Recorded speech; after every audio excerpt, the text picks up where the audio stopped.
I've started working from home, and I've created this little desk here in our guest room.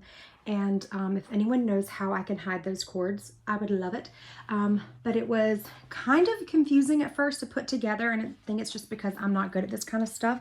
But really solid, great quality.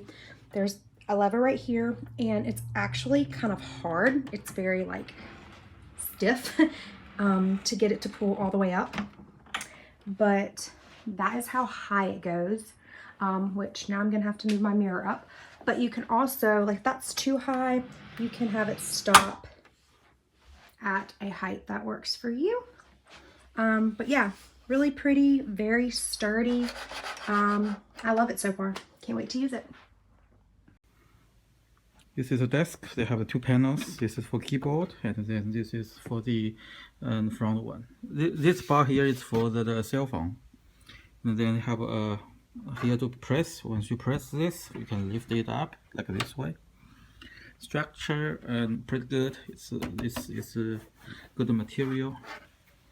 And from here you can see this is the power to lift it out. Okay, very stable. So yeah, I will write some details in my review.